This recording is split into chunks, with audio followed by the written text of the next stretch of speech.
It says, Paul's description of the law as a pedagogue further clarifies his understanding of the role of the law. The law was added to point out sin and provide instruction. The very nature of this task means that the law also has a negative aspect, and that's because it rebukes and condemns us as sinners. Yet God uses this negative aspect for our benefit because the condemnation that the law brings is what drives us to Christ.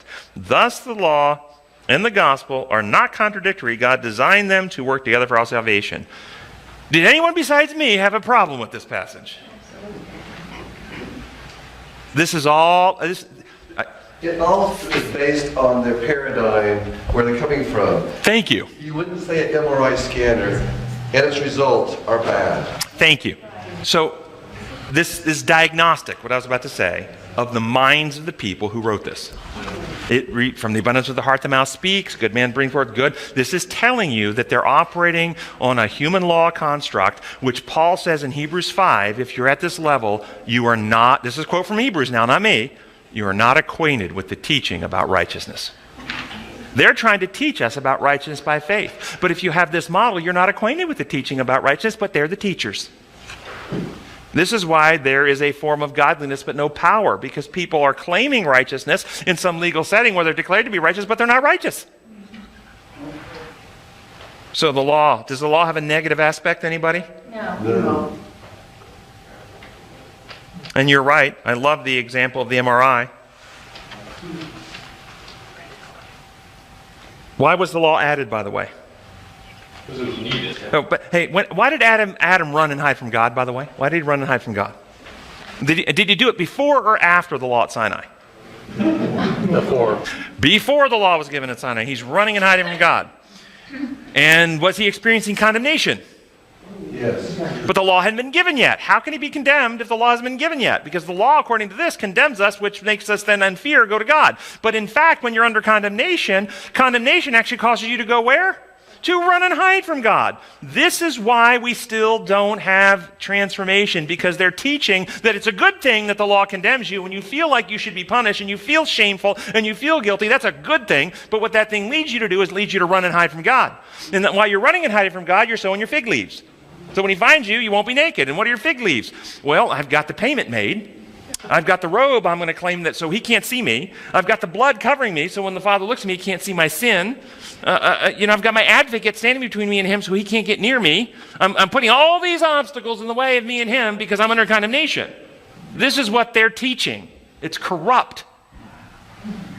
Well, if you believe God's the punisher, why wouldn't you run away from him? But was Adam under condemnation, is the point. Self-condemnation. Was he under condemnation? Not from God. Was he under condemnation? Yes, he was. I didn't say that. I said, was he experiencing condemnation? Yes. And the point is, where was the condemnation coming from? Self. His condition. His changed condition. You're right, it wasn't coming from God. You're right, it wasn't coming from a written law. So if the changed condition of sinfulness brings this sense of shame, this sense of guilt, the sense of condemnation, why then did God give the written law all those years later? Why? We needed it. Because what does sin do to the sinner? It destroys the heart. So what happens when we persist in sin, it's like leprosy. That's the metaphor of leprosy. Leprosy takes away your sensitivity. You don't feel pain. And so you can commit sin without guilt. You can commit sin without, your heart becomes hardened. Your conscience becomes seared. You become so warped. You don't even know right from wrong anymore. You don't feel any guilt and shame. You can actually stand out in public and do lewd things and think it's really cool. You can get drunk and get naked in a bar and think it's really like the coolest thing. Because your conscience is so warped. And so this is where they were after slavery. And so God, because it's no longer written on their heart, because their consciences are so seared, they have no capacity to discern right from wrong. He gives them a diagnostic instrument, the MRI of the soul, the 10 Commandments.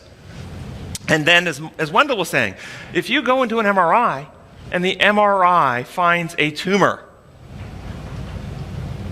is this a negative aspect of the MRI? I really wished it would have just ignored that tumor. Is this a negative aspect of the MRI to find the tumor? Or is the MRI a beautiful thing because it finds the tumor so that you can be healed? There is no negative aspect to the law. None. No negative aspect. It's negative because they live under a penal view. And under a penal view, the law condemns you to be punished. That's not good. Under the design view, the law exposes what's wrong so you can be healed. Amen. It is so corrupt. When are we as Christians going to stand up and tell our leaders we're not taking it anymore? That we're just not listening to it. We don't want you to be our pastor if you're going to lie this way.